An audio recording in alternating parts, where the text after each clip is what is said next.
Hi guys, I've been asked in the past to share some of my poetry. For those of you who don't know, I studied English and creative writing at university and I graduated last year, and I'm a poet.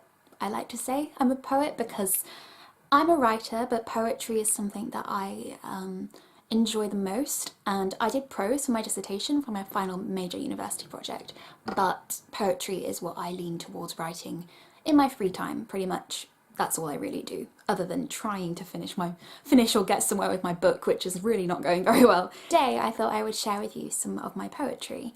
I'm going to read a selection of stuff. I'm going to try and opt for self-publishing or send it to some publishers and see if it gets anywhere. I know that publishing can be very, demoralizing and a difficult process, so I'm not sure yet what I'm going to do with all of that, but we will see. Anyway, let me share some of my stuff with you. Okay. They told us we were special, each gift wrapped like collectibles, scraping ink into papers on tables with cries for help engraved in tainted wood. They told us we had talent, from colouring inside the lines, bringing outlines to life with rainbows and felt tips, tiptoeing across the blank space like crowds protesting, chaos over what were quiet streets. They told me that I'd be famous, my words would make me noticed, that I'm clever, that I'm worthy. Now I'm a number, now I'm a document, a file on a screen. Out of chance, out of luck, my name might not be seen. And I listed underneath a poem about growing up, being told by teachers you're clever, being told a degree will get you a job, being told by adults that you're young and that you can do anything, and then realising it's not that easy. This is called Rejection. It's about how much we rip ourselves apart when we're young, and when we're old we're going to want the face that we had years before. The amount of anti-wrinkle creams that people do, what the media promotes and everything, and how we've got to just love what we have because it isn't here forever.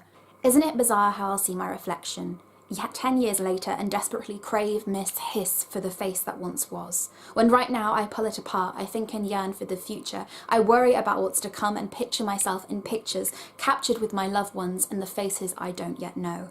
No, faces I can't yet place. Right now I try and change every crease, painting every crevice of my character. When my future will give anything to say another hello to the face that once was. A face I have now, but it will be mine still. But not. It will live as a gift I'll never receive. This is 1819. It was the train time I used to get to go home from work. I used to commute to work. I recently moved. And this is a poem about the train journey and people watching and that kind of feeling of unity and everyone being on that train going their separate ways, but in that moment you're all the same, in the same place, physically, emotionally. Ruler marks across the country, scribbled lives and penciled in faces, adjoining places with families and names they don't know. They'll just pass them by through the window. A snapshot, no, scrapbook, just quick visions of insight into their person. The clothes they wear, suitcase or phone, a face without a name. A smile is enough, no longer alone, they too rely on the tracks. The vibrations move through them, through me. We share the seats of strangers, suffocated by fumes and breaths. If no seats are free falling through the day to day. Friday is Monday of places you've passed not been. Not friends, strangers, mutual lives waiting for the 1819. This is a poem about depression. I used to think my mind was a black box I couldn't lift. Its weight was too much for a second pair of hands and no table could support it. It didn't belong to me, but I was no thief. It was clouded, but no eye test clarified that black fog. But over time I was knighted queen of my kingdom. My mind is mine, it just got misplaced.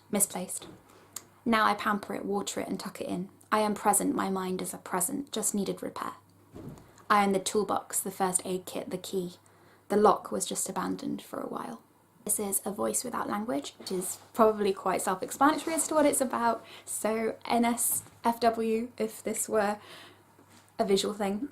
Let me trace your ribs with my finger, tiptoe over the hairs that layer your stomach. Find home in the skin that encompasses the place I seek to know. Let me lick and lust for your empty words, mere thoughts that are just noise as they escape your mouth. A voice without language, a moan against your tongue. Let me interlace my fingers through the notches of your spine, safety pin my understanding in the creases of your mind.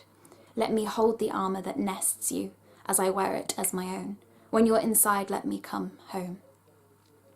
Probably gonna finish with Return It because it's quite a sassy poem, and I posted it on Instagram and it got a really amazing response, so thank you.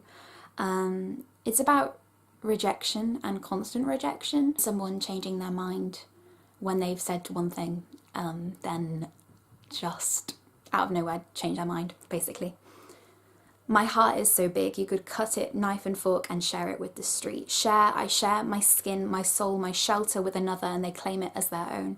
They return it when it doesn't quite fit right. Isn't what they're after. Change their mind. Do they have the receipt? No, because they said they liked it, how it looked on them. Like me, but they liked my mouth on there, and now they're eager to run for the hills. I could have foreseen it, but I trust. I could prevent, but can't quite keep up. Shame, not ashamed. It's a shame, but I won't feel borrowed, used, guilty. My body is a cathedral of opportunities, and I'm not your fucking religion. Close the door on your way out. I hope you guys liked that and it wasn't too weird of a video. Yeah, thank you so much for watching, and if you want to share any of your poetry, that would be really awesome, so leave it down below, and yeah, I shall talk to you guys again soon.